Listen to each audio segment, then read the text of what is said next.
The night in a Paleolithic shelter unfolded with a sensory depth that modern sleep can scarcely recall. For to rest in such a place was not merely to close one's eyes, but to enter a living theatre where the raw presence of earth fire and community merged into an atmosphere of profound vulnerability and resilience. As twilight faded, the sky outside shifted from the orange glow of a sinking sun to the deep indigo of a world illuminated only by moon and stars, their light pouring faintly into the mouth of the dwelling, whether a limestone cave shaped by eons of dripping water, a circular hut built from saplings bent and lashed together, or a structure of mammoth bones interlaced with hides stretched tight to shield against the wind. Within the air was alive with layers of scent and sound, the pungent smoke of a fire lingering near the roof, the musk of animal hides piled thick upon the earth, the mingled sweat and oils of bodies pressed close after long days of hunting, foraging, and movement. The hearth, central to the space and central to the psychology of its occupants, crackled with a rhythm that seemed almost to mimic breathing its warmth, radiating outward in concentric zones so that every body, whether elder or child, felt its protective influence.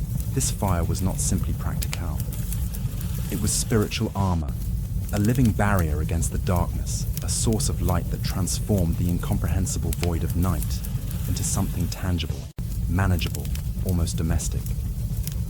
Outside the wilderness never truly slept. Wolves called to each other across the ridges.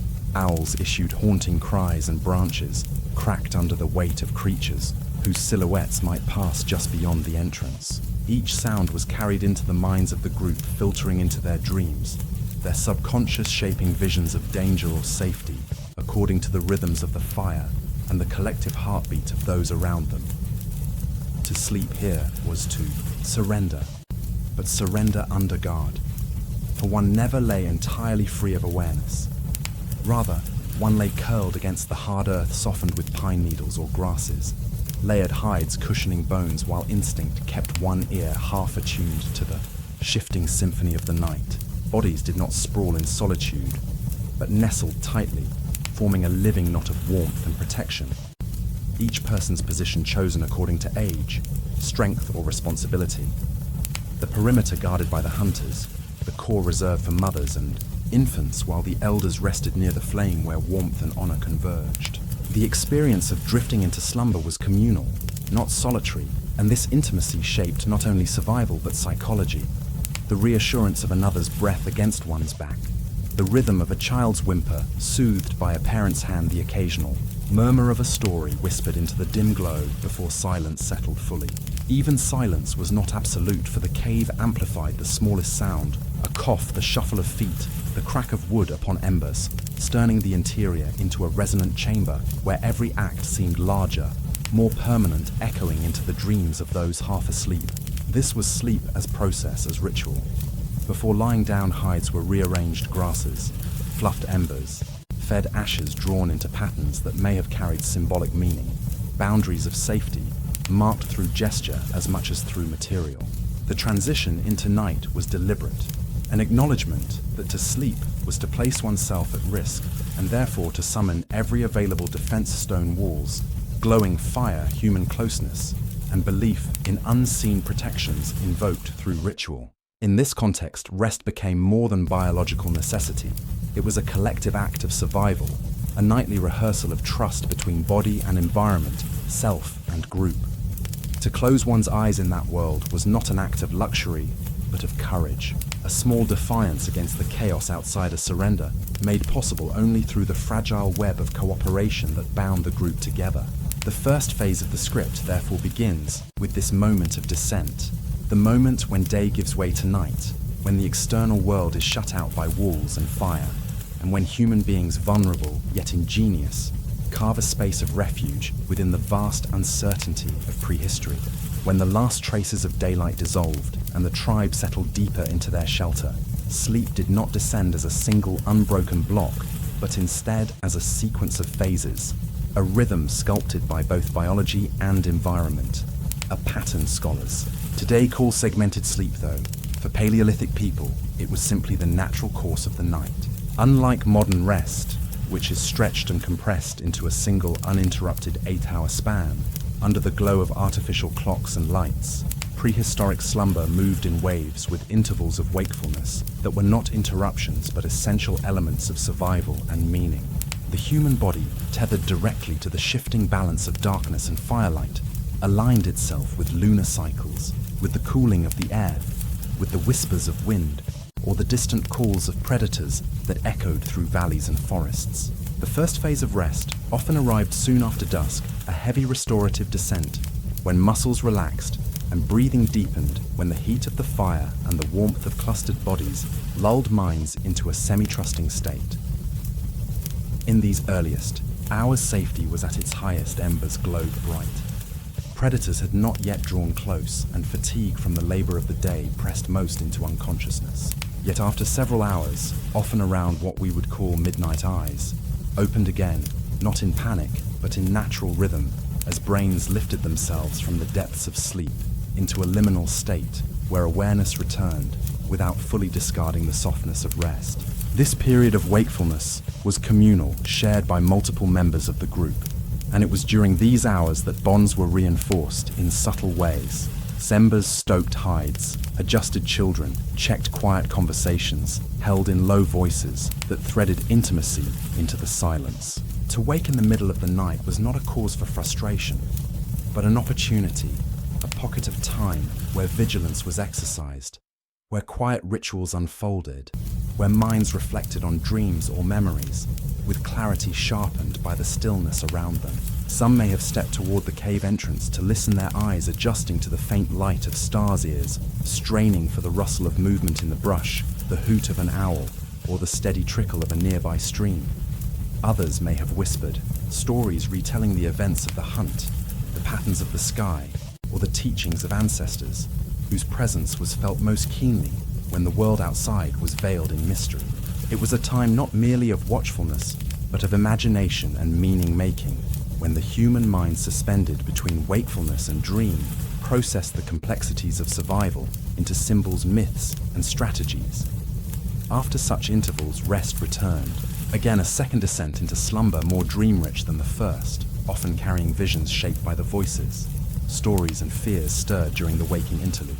These dreams were not mere fictions of the brain, but tools of cognition, rehearsals of hunts, warnings of threats, or encounters with ancestors who offered wisdom that could guide waking life.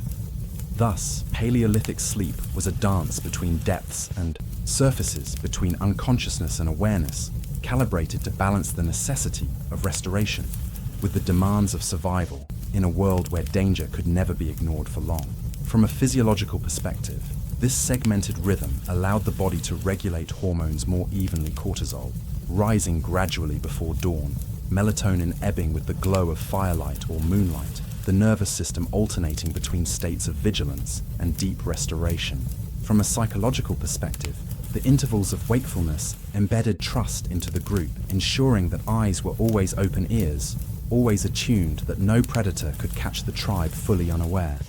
And from a cultural perspective, this rhythm wove together fragments of consciousness into a nightly cycle of renewal and reflection in which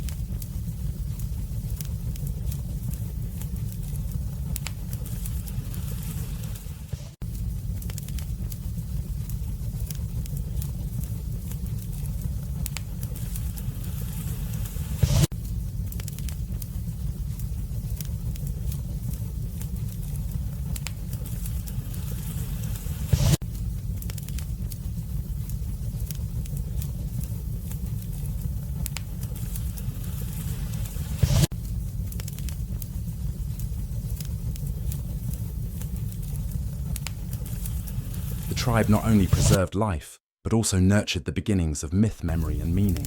To sleep in this way was not a compromise or a deprivation, but a profound adaptation, an evolutionary negotiation between body, mind, and world that sustained our species across tens of thousands of years. In the caveman, home rest was never a flat, continuous silence, but a layered sequence of descent, awakening, and descent again, each movement carrying its own texture: the heaviness of first sleep, the lucidity of midnight wakefulness, the vividness of second sleep, and finally the gradual lightening as dawn approached. Modern life, insulated from the pulse of nature, has flattened this cycle into monotony, But in the Paleolithic night, such rhythms were alive, pulsing with meaning etched into the structure of caves and huts, into the glowing patterns of embers, into the whispers and sighs that filled the hours between sunset and sunrise. To step into their world is to recognize that sleep was not simply rest, but a communal art, a choreography of alternating trust and alertness and nightly negotiation with the wilderness beyond the firelight, where the unknown pressed close and survival demanded both vigilance and surrender. The ground upon which Paleolithic people rested was never an empty surface, but a carefully prepared canvas of survival for sleep on bare. Stone or earth was not only uncomfortable, but dangerous, draining heat from the body and weakening resilience by morning.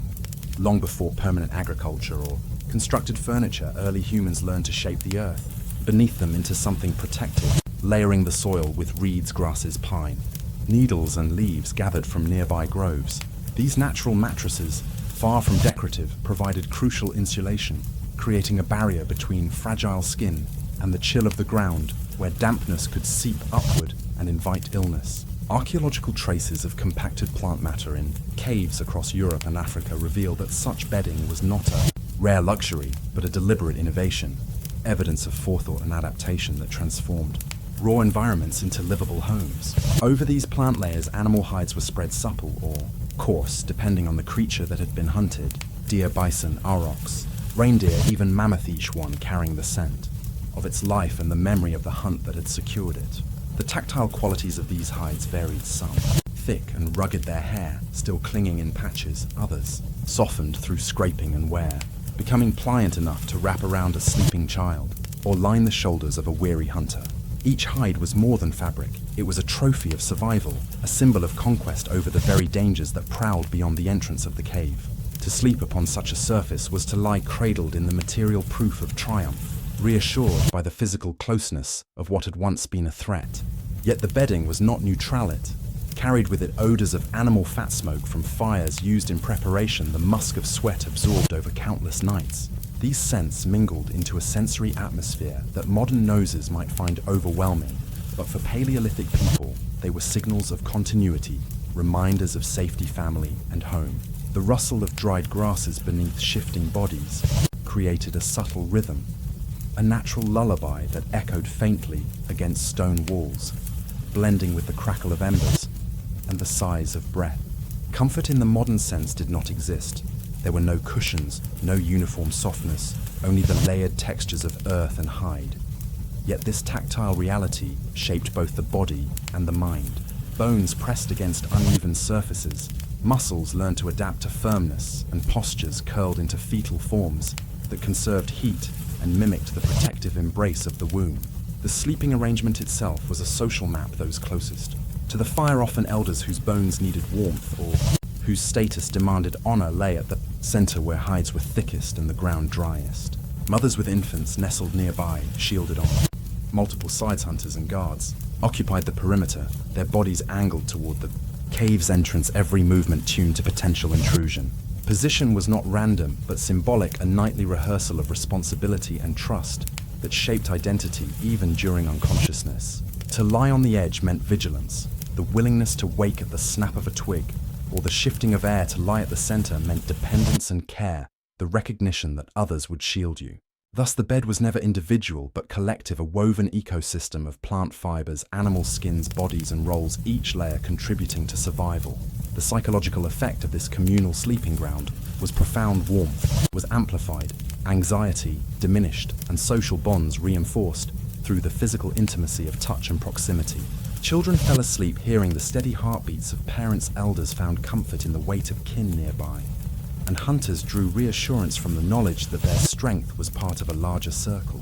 In this context, the earth beneath was not merely substrate, but a participant in the act of rest, grounding the tribe in both literal and symbolic ways. Each indentation, each worn hollow in the ground, recorded the passage of countless nights, an imprint of lives lived in cycles of exertion and recovery. The bedding itself required maintenance. Grasses had to be replaced when mold or pests crept in. Hides had to be dried, scraped, or smoked to preserve them. New layers added when winter deepened. These chores were woven into the daily rhythm, just as gathering food or tending fire was further embedding sleep into the continuum of survival work. Yet despite this effort, there was also continuity. For the act of preparing the sleeping, ground repeated across generations, parents teaching children how to select the driest reeds, how to stretch a hide so that it softened under weight, how to place embers just far, enough away to keep warmth without risk. This knowledge passed on not as abstraction, but as embodied wisdom, practiced with hands and backs, remembered in scars and comforts. To lay down each night was therefore to participate in a lineage of adaptation to rest, not only on grasses and hides, but on the accumulated ingenuity of ancestors. Modern beds with their springs, foams, and linens offer an illusion of separation from the earth, but for the caveman home, contact with the natural world was constant and unavoidable, shaping dreams, physiology, and identity alike. Every fiber of grass, every scrap of hide, every position of limb within that circle carried meaning, and in this tactile reality, sleep became not a detachment from life, but an extension of it, a nightly surrender to both vulnerability and resilience. Inside a Paleolithic dwelling, whether a limestone cave with soot-darkened ceilings or a hut crafted from branches and hides, the fire was the true architect of night sculpting, not only the physical environment, but also the inner landscapes of thought, mood, and rest. To our ancestors, flames were far more than heat. They were companions against the void guardians standing between fragile flesh and the infinite dark beyond the threshold. Each flicker carved moving shapes on stone walls, shadows that swayed and stretched like spirits, turning the act of resting into something layered where reality and dream blurred long before eyelids surrendered to sleep. Firelight soothed, but it also hypnotized, its rhythm mirroring breath, its crackling a language of comfort that signaled continuity, order, and control in a world where little else could be guaranteed. The psychological effect of this glow was profound. Studies of modern firegazing suggest that even today, heart rates slow, muscles relax, and the brain produces patterns associated with calm when exposed to the dance of flames, which means that for Paleolithic people, this nightly ritual would have been both medicine and meditation. Physiologically, the fire's spectrum of light influenced circadian rhythms, suppressing or releasing melatonin in subtle ways, guiding bodies toward phases of drowsiness when embers dimmed.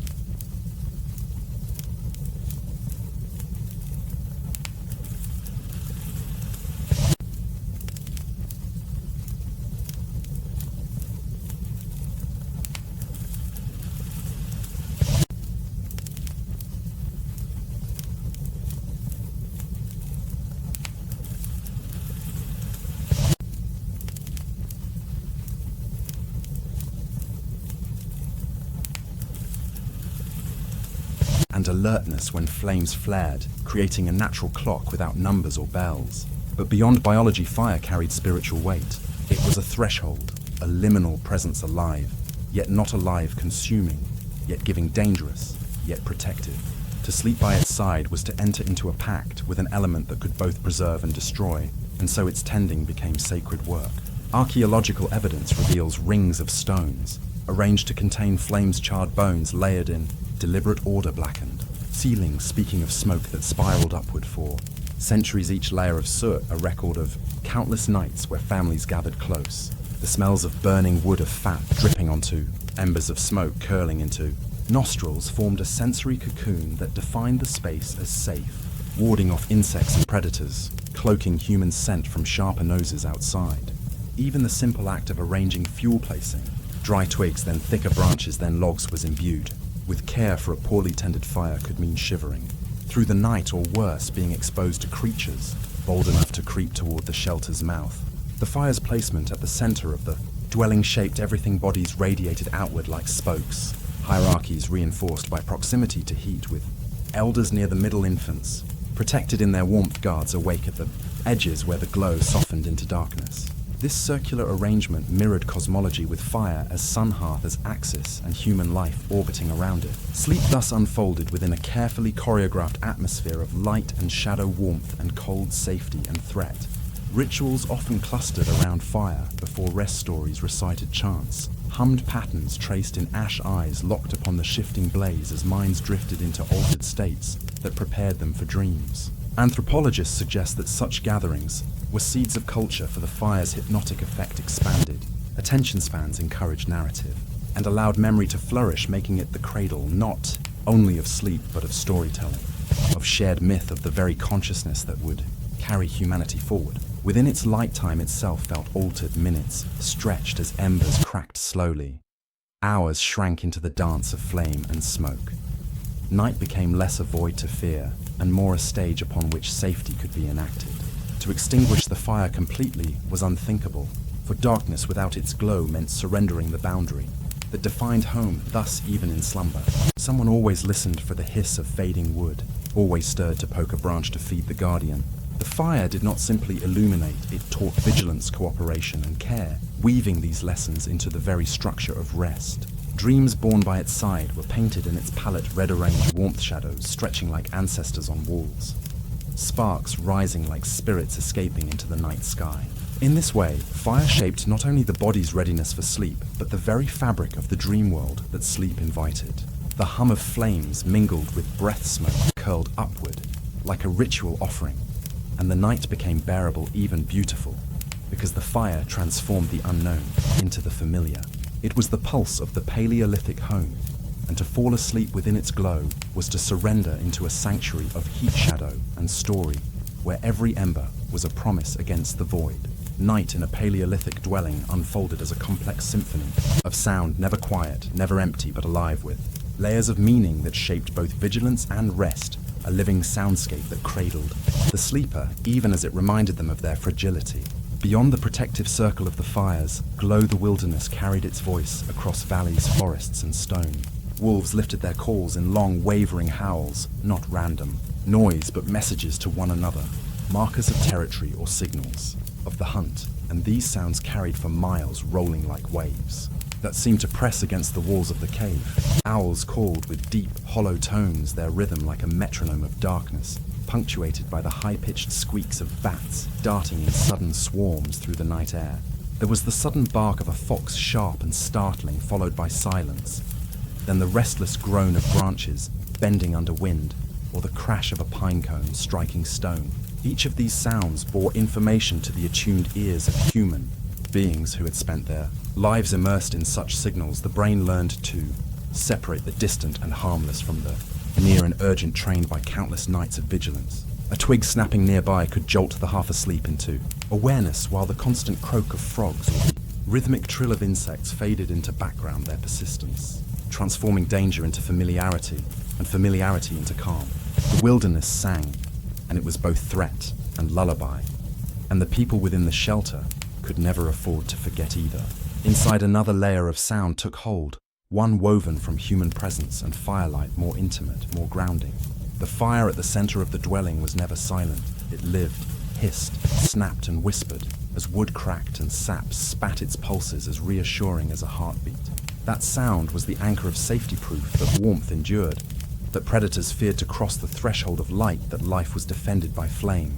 Around the fire, bodies created their own chorus, slow breaths, rising and falling like waves, the occasional murmur of a dreamer speaking, aloud the muffled cry of a child, stilled by a mother's soft hum, the rustle of hides shifting under tired limbs. These human sounds reassured as much as the fire, each inhale and exhale proof of community, of presence, of belonging, reminders that no one was alone in the darkness. In caves, the acoustics deepened these experiences, magnifying and layering them until even the smallest cough or footstep seemed weighty, echoing against stone walls and carrying into hidden chambers, filling space with resonance. Such echoes gave a sense of magnitude to every sound, transforming the dwelling into an instrument in itself, a chamber that shaped not only light and heat, but the very voices and breaths of those inside.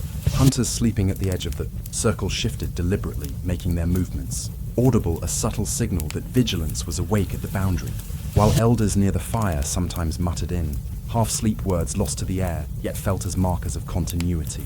The dynamic interplay of sound outside and inside shaped the rhythm of sleep itself. When external noises quieted predators, retreating winds stilled insects humming steadily, the body surrendered into deeper sleep phases, lulled by predictability. When storms shook branches, or when predator calls intensified, sleep became lighter ears, twitched bodies stirred, and even in dreams the nervous system braced for interruption.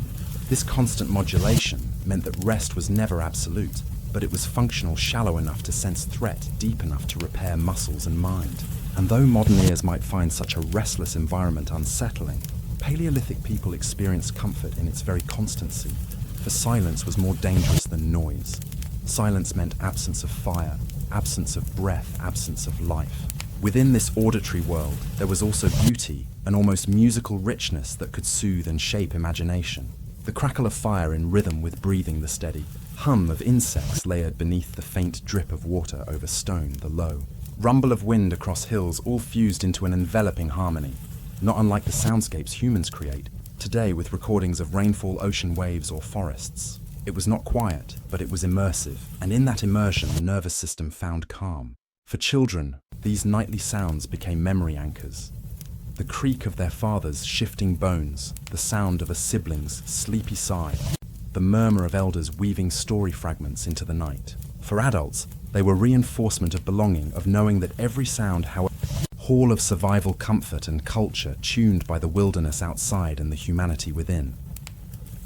Every noise, howl, crack, sigh, whisper was a note in a composition that reminded the tribe of their vulnerability, yet also of their resilience. Sleep came, not through the absence of sound, but through its mastery, through the transformation of sound into story, threat into vigilance, and noise into belonging. To rest in such a place was to surrender into a living music of fire, breath, wind, and animal voice, a music that told them they were alive, protected and woven into the fabric of a world that never slept but always sang. As the fire settled into its slower rhythm, flames subsiding into a bed of glowing embers that cast their amber light against stone and hide the moments before sleep became a space of ritual, a nightly sequence where survival intertwined with symbolism and practical gestures carried layers of cultural and spiritual weight. These rituals were not written in words, but carved into behavior, inherited across generations, like invisible heirlooms repeated with variations that made sense to each group, yet bound them all through common instinct, the desire to guard the fragile threshold between wakefulness and dream. The tending of the fire itself was ritual more than mere maintenance, for the careful placement of branches and the gentle coaxing of flame from dying embers was accompanied by murmured phrases, protective utterances that might be little more than breath, yet were charged with intention. Archaeological traces hint at patterns of bones arranged around hearths, shells, or stones deliberately placed in circles, suggesting that fire was not only a tool, but also a sacred boundary, a shield reinforced through symbolic design. The cleaning of space before rest carried equal meaning: ashes, brushed aside tools stacked neatly, hides smoothed down, as though order itself could repel chaos, ensuring that when bodies lay vulnerable, they did so in a home prepared to resist disorder. Mothers rocked infants in slow, repetitive motions, humming sequences of notes that had no lyrics, but carried immense soothing power, their vibrations passing into the child's bones, training nervous systems to equate rhythm with safety. Elders sometimes marked the night with gestures, casting herbs or bits of aromatic wood into the fire, creating fragrant smoke that both deterred insects and carried with it a sense of purification. In some groups, hunters placed charms near their sleeping places: claws, feathers, small stones, objects that bore symbolic protection. Their presence a quiet insurance against spirits, predators, or bad dreams. These artifacts may not survive clearly in the record, yet ethnographic parallels with later tribal societies suggest that such protective tokens were part of a continuum, a universal human impulse to give physical form to invisible fears. And then there was storytelling, perhaps the most powerful of all nightly rituals. For the fires, light stretched shadows across walls, in which words found a stage, and voices spun narratives that gave meaning to danger, loss, and mystery. Stories of hunts of ancestors of animals with powers and lessons were told softly, at the edge of fatigue, binding listeners into shared worlds, teaching children not only practical survival, but also moral frameworks, identities, and dreams. These narratives ease the transition to sleep, creating mental landscapes into which dream could flow, turning rest from a vulnerable silence into a continuation of cultural memory. Sometimes chants or low murmurs accompanied this descent, steady, rhythms that quieted restless thoughts, while in other settings silence itself was treated as sacred. The fire's crackle standing in for speech, as minds prepared for the vulnerability of slumber. There was also ritual in positioning the arrangement of bodies in concentric circles. Around the fire was not random, but intentional, reinforcing kinship bonds and ensuring layers of protection, with the strong and alert nearest the periphery, the weak and young held close to warmth and safety at the core. Hands might brush in reassurance, shoulders lean against one another, subtle gestures of touch that cemented trust and connection before consciousness dissolved. For the watchful, those assigned to remain awake, ritual took on another form, scanning the perimeter, listening to the night, murmuring soft words to keep the mind alert, pacing in small arcs that became a choreography of vigilance. Their wakefulness was itself ritual, a sacrifice of rest for the preservation of the group. And in their quiet devotion lay the unspoken covenant of community. Psychological rituals unfolded within individuals too. A hunter replaying the day's scenes, in the mind rehearsing tomorrow's strategies, or offering silent thanks to the prey taken a mother, whispering gratitude for her child's survival. An elder reflecting on ancestors who had faced nights just like this. These inner rituals aligned thought with the rhythms of body and fire, preparing consciousness for its nightly departure into dream. Physiologically, these repeated behaviors calmed the nervous system, steady breathing, rhythmic hums, fragrant smoke, warmth of touch, all of it. A cascade of signals that safety had been secured, that bodies could yield to rest without fear. And yet beneath the surface, the rituals also acknowledged the precariousness of that safety. Each gesture, each story, each charm was an admission that danger lingered in the dark, that sleep was a leap of faith into vulnerability, and that only through collective acts could the leap be survived. Thus, the moments before slumber were as significant as sleep itself, a nightly rite in which human beings transformed a wild, unpredictable world into one they could enter with trust. For Paleolithic people, to rest was not simply to collapse in. Exhaustion it was to participate in a communal ceremony of transition, where flames, voices, objects, and movements wove protection around the group. Sleep became possible because ritual had prepared the mind and body, weaving order, meaning, and belonging into the fragile hours of darkness. When the ritual subsided and the fire settled into its steady glow, the bodies within the Paleolithic dwelling arranged themselves into patterns that were as practical as they were symbolic. For the way one slept was dictated not by personal preference alone, but by necessity, hierarchy, and the imperatives of survival. The ground itself was never bare. Layers of grasses, leaves, moss, or reeds were first gathered and spread to create insulation from the cold earth, then covered with hides from animals taken in the hunt, their thickness varying with season and success. These makeshift beds, though humble, provided critical warmth, reducing the loss of body heat into stone or soil, while also softening the pressure of the ground against bones and joints. Over time, such bedding compacted into fibrous mats, sometimes enriched with aromatic herbs whose oils repelled insects, traces of which have been found in archaeological remains, evidence that the instinct for comfort was never divorced from ingenuity. Upon these surfaces, families formed tight clusters, rarely spread apart, for proximity was protection. Infants and young children were positioned at the innermost core, nestled against mothers, whose bodies provided heat and heartbeat, soothing rhythms that calmed fragile nervous systems. Elders, often frailer in body, yet rich in authority, claimed spaces closer to the fire, where warmth was strongest and access to its tending easiest, their presence a reminder that experience itself was a shield against night. Hunters and stronger adults took positions toward the periphery, their bodies forming a living barrier between the vulnerable and the wilderness beyond, their ears attuned to the sounds of movement, their hands resting near tools that might be needed in an instant. The arrangement of these layers was not static, but dynamic, shifting with circumstance, in bitter cold bodies, pressed even tighter, sometimes overlapping, in positions that maximized warmth. Skin to skin, under hides a shared furnace of breath and blood that could mean the difference between life and freezing. In milder climates clusters,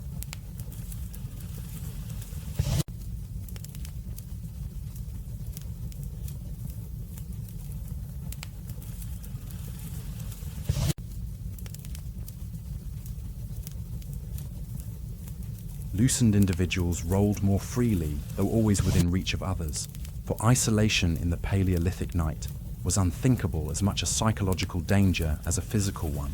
The positions themselves were shaped by the constraints of space in caves, bodies often curved along the contours of rock walls, while in huts, circular formations mirrored the architecture, radiating outward from the central fire.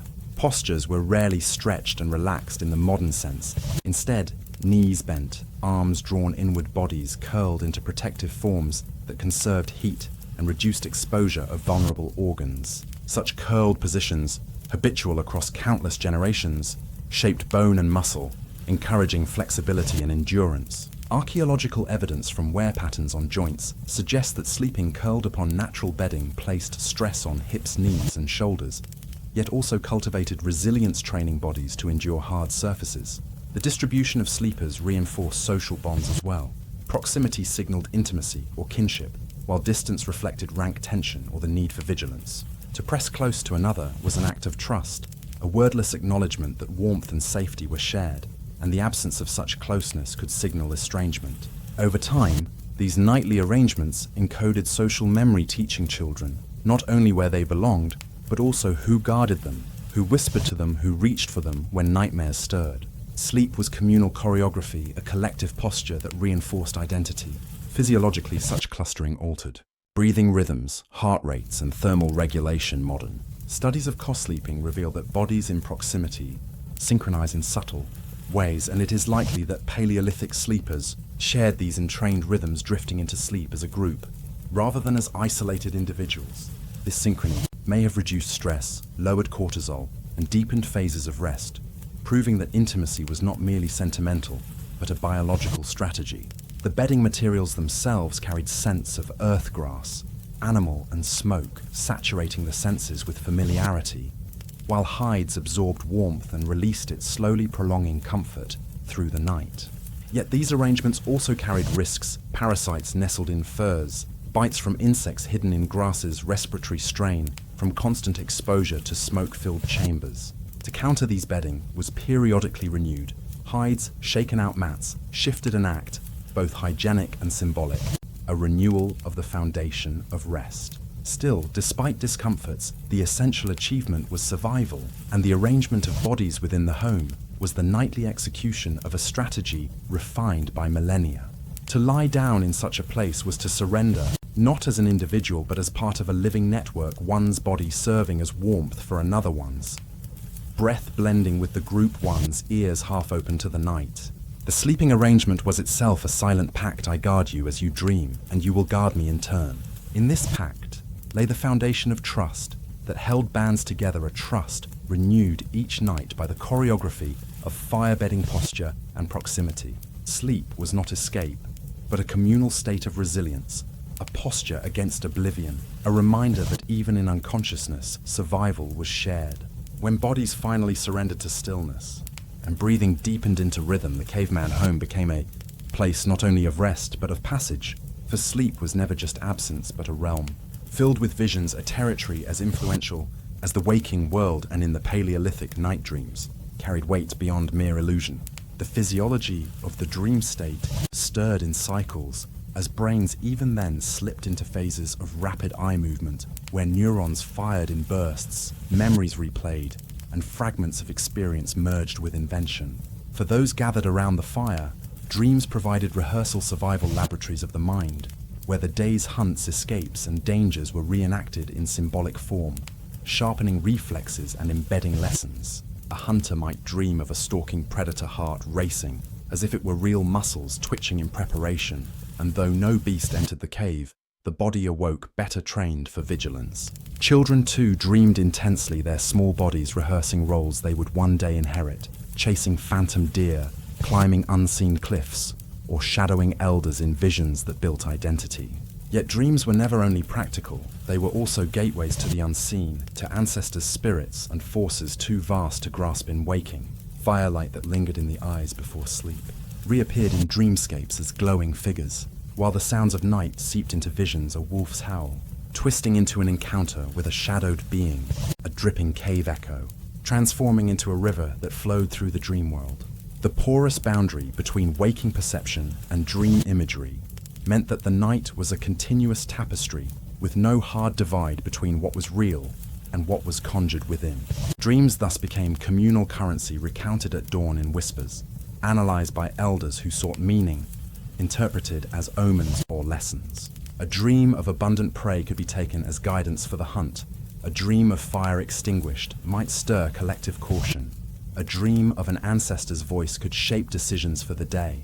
The significance of dreams was reinforced by the very structure of the sleeping group. Breaths mingled, bodies synchronized, and often patterns of dream imagery seemed to resonate across individuals, with multiple members recalling similar visions of animals, storms, or spirits. Whether coincidence or the product of shared sensory input, these collective dreamscapes bound the group with a sense of shared destiny, proof that sleep was not private, but communal.